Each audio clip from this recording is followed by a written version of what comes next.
Well, it's been a while since I've made one of these videos, but I felt compelled to do another one because I think it's very important. If you conceal carry, there are 7 definite things that you absolutely need in order to be successful at this. Now, it may be as simple as you thinking, hey, I get a carry gun, I'm going to carry it every single day, I'm not going to have any issues. But the things I talk about in this video come from over 11 years of experience.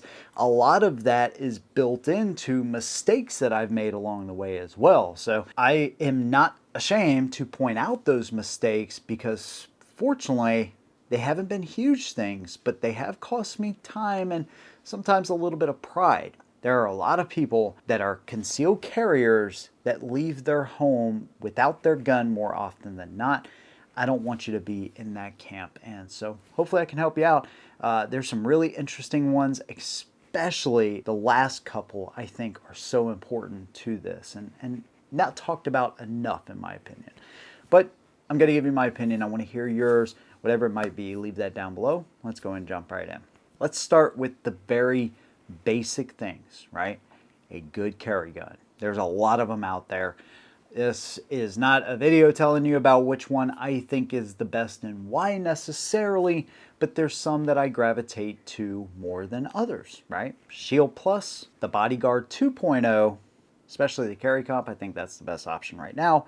The Springfield Hellcat 380 is phenomenal. The Glock 43X is very popular. P365 is another good option. So there's a lot of great ones out there, but picking something reliable and that you shoot well, taking the time, if you don't have a friend with any of these models or anything, totally fine. A lot of ranges will rent their guns out to you and then you can put several in your hand. I can't tell you how often somebody will go into a gun shop thinking that the smallest, lightest gun possible is going to be the best option for them, when those in fact are normally the hardest ones to shoot. And so it either goes one of two ways. They pick the smallest, lightest gun possible that's really hard to shoot, or they try to pick something that's way too big for them because they think they need a freaking 50 caliber in order to protect themselves, and neither one of them they can shoot or carry very well, and then they end up just leaving the gun at home because they find out this thing really sucks. Invest a little bit of time, a little bit of money, go to a range, try these guns out, make sure you pinpoint down which one works the best for you. You're going to hear a lot of recommendations from friends and other people online, totally fine, but everybody is just a little bit different and some resonate with some guns more than others. Second thing, once you figure out which gun you want, a good holster. Now here's the criteria I use for holsters. Your criteria may be a little bit different. First of all, it's got to be secure. It has to snap in place. This is crucial.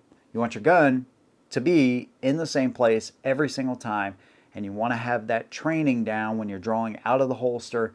So you want to know that it's there when you need it. You don't need something super loose. You don't want to move it around. So secure, snap into place.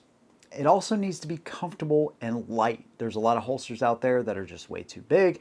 They may have a ton of features, but that's not something I like. I want very minimal, but I also want access to my grip. I want access to my magazine release. I want a full grip when I pull out of the holster. That's something I need. And I also want material that doesn't cause me to sweat. Sealability, versatility, and safety with that holster. It is worth investing a little bit more money into a good holster. Trust me, it absolutely is. And the brand I've been using now for over 10 years is Tolster Holster. They provide all of this with adjustable retention, adjustable can, minimal profile, full sweat shields. They have tuckable options. They have options that accommodate lights, some lasers, outside the waistband. Inside the waistband is the way I like to carry, conceal carry. To me is the best way to carry, the only way to carry really, but they make the best holsters, period. A lot of these things we're going to talk about too are discounted through my channel, by the way, and so Tolster is one of them. I've had over 20,000 people buy using my link alone since 2015, and I've heard nothing but positive feedback, but they're minimal, they're light, and they work. They are not the cheapest on the market, but they are absolutely fantastic. Along with the holster, this is a part that some people tend to skip, and that is a belt, a good gun belt. Now I carry Core Essentials. I've been wearing these for just as long as I've been using Tolster.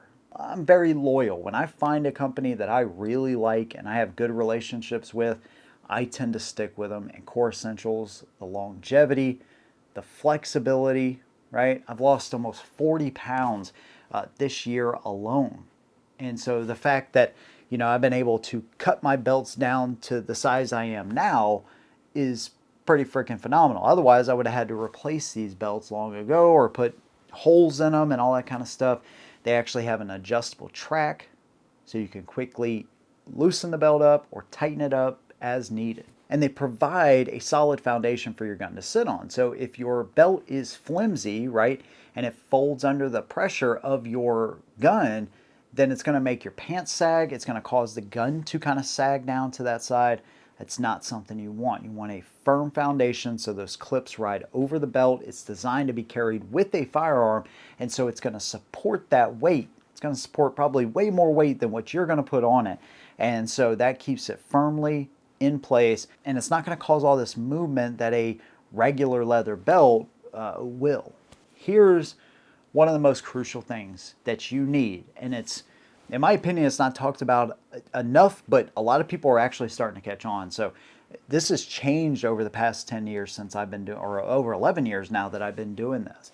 And so much light and attention has been brought to it that these companies, a lot of them flourish, but choosing the right people to have on your side in case you have to use your gun in self-defense. As you guys know, I recently switched from the USCCA to attorneys on retainer. There's a lot of reasons why. But here's something that's not talked about a lot. 500,000 to 3 million people every single year use their firearms in self-defense. You may be asking, hey, why don't I hear about these? Well, they're not always reported. Sometimes the sight of a gun is enough to deter a crime. But sometimes people use their firearms in a righteous self-defense, and yet they can't defend themselves because they don't have 50, 60, 70, 100 grand, or sometimes way more than that in order to defend themselves and retain their rights. So what do some people do? They plea out. They lose those rights to their firearms because they used it in a righteous self-defense, and yet not all these situations are black and white. It wasn't just like, oh, hey, I was the hero, it was all caught in camera, and I saved a crowd of people. It doesn't always happen like that. There are situations with gun-free zones, and here's why I choose attorneys on retainer and I switch to them. First of all, the criteria, simple. If you think you'll reasonably be charged with a crime, civilly or criminally, you believe you used your firearm in a righteous self-defense situation and you're a member at the time of the incident. That's it. Now, what I mean by those black and white situations is, well, let's say you're in a gun-free zone, but you had your firearm and you use it in a righteous self-defense. The guy, he was in Florida, he went to New York with his carry gun, right? They don't recognize each other as far as their permits, right? Florida says, hey, we don't care what type of gun you have. We don't care about the magazine capacity. New York, right? They think differently. So technically his gun was illegal in New York, even though it was legal in Florida. Those types of situations covered. Red flag laws, expungements. What if you come home and you're drinking and somebody breaks into your home? The prosecutors are going to look at that and they're going to say, hey, he was impaired when he used his gun, even though you didn't ask for them to come into your home. You weren't looking for trouble. These things happen all the time, and it just depends on whether the news decides that it's a big enough story to cover. And most of the time, when it is a righteous self-defense, unless it just gains a ton of traction, these things are not talked about enough. I don't know about you, I don't have that kind of money. It can literally ruin your family when you did something righteous. They're covered in every single state in the United States. They have representatives everywhere, and they're not an insurance company. They are attorneys trained and specializing in self-defense. You absolutely do not want to leave the house without that. By the way, the prices are fantastic. This is another company that I just started recently working with, and they have built a reputation in the community for vigorously backing law-abiding gun owners. Fantastic company. Again, links down below. You actually save yourself money, $25 on the one-time sign-up fee. Absolutely worth it. Here's another thing you don't want to leave home without: ammo. Right? You got to have ammo in your firearm, otherwise it's just a paperweight. And unless you are trying to throw fastballs have people trying to hurt you or your family, I would suggest that you put a good hollow point in your gun. I've used Spear Gold Dot now for a long time. I just believe in them. They're an older brand, but man, they do really good from what I've seen. Critical Defense from Hornady, another good option. There's a lot of good options out there actually. So having a good hollow point though, because you want expansion and penetration. Expansion without penetration is pretty much useless, right? So you have to have a round that penetrates enough, but you also don't want over penetration. You want that bullet to retain most of its mass, and you want it to provide enough energy to those vital parts of the body of the attacker that you're trying to stop. Now, these rounds come in a wide variety of different grains, and so you want to account for that when you're practicing at the range. It can be very expensive shooting hollow points, so I totally get it.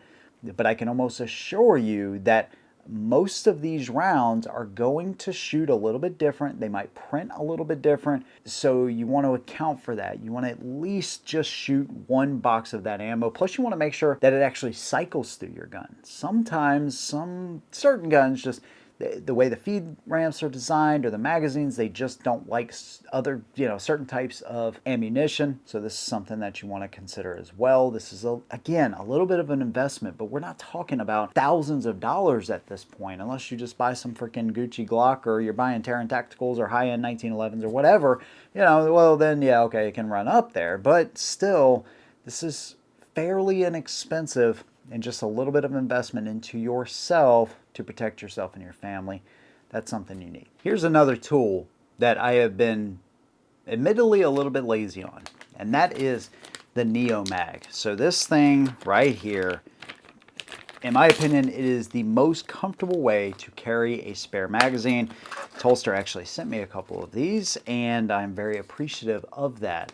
But one of them I lost in a boating accident, and I'm not kidding. But I didn't have it in my pocket because I was just, again, like, okay, we're on the boat, everything's fine. Well, this is a really strong magnet, and I'm pretty sure what happened is when I set it down in the boat, I have a little small boat, by the way, a little pond prowler, so it's not huge or anything, but I'm pretty sure when I grabbed a rod, this probably had stuck to it, and it slipped off into the water, and it is what it is. But regardless, at some point, a magnet fisher might find it. I don't know.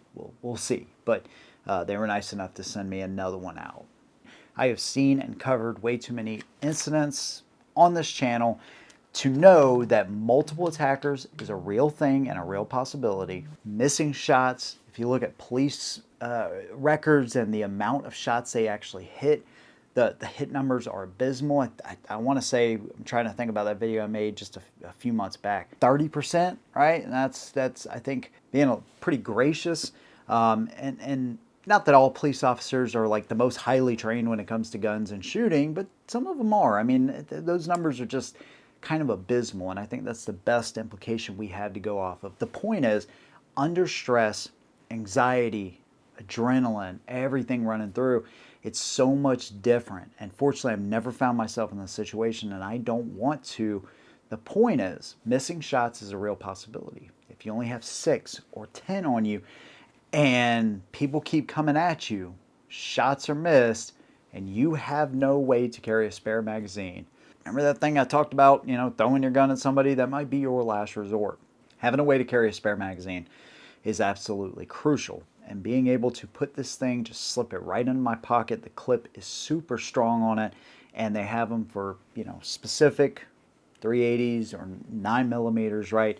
The magnet is strong. It's not going to mess up your phone either. I saw, people, when I've made videos on these things, they've talked about that in the past. It's not going to mess up your phone. But I keep this pocket just for the Neo Mag in the magazine because I want to make sure that I have quick access to it. This to me is the best way. Tolster carries some of like their Echo mag carriers and stuff. I hate the way they ride up and they dig into my side. I'm not a fan of that. But the Neo Mag, on the other hand, is my favorite way to carry a spare magazine. Crucial that you have one. Now here's another one that is absolutely needed, and another addition that I've actually made to my own vehicle, and that is a way to lock the gun in my truck, just in case I go somewhere where guns are absolutely not allowed, if they're going to be searching and all that kind of stuff. I don't leave home without my gun. Simple, point blank, period. There are times, though, unfortunately, where I have to leave it in the truck. And unfortunately, even with modern cars and locks and everything else, windows are the same, right? They can be broken into, and I don't want to be arming criminals. So having a good quick safe, preferably biometrics are good. There's some other options out there with just kind of quick combos you can use with your fingers, whatever. But you need it bolted in to the console. This is kind of the model that I went with, where it's not quick access or anything, but again, the times I have to use it are few and far between. But you can also put other stuff in there too, wallets, anything else. So most of the time when the gun is on me in my truck, that's one thing. But otherwise, you know, I make it a point to have that gun readily available. But if I have to lock it in there, then I know it's going to be safe, it's going to be secure, at least as much as it possibly can be. And the last thing that doesn't get a lot of attention, I haven't even really talked about it, but it is something I've kept in my truck now for over a year, is some kind of medical kit plus a tourniquet.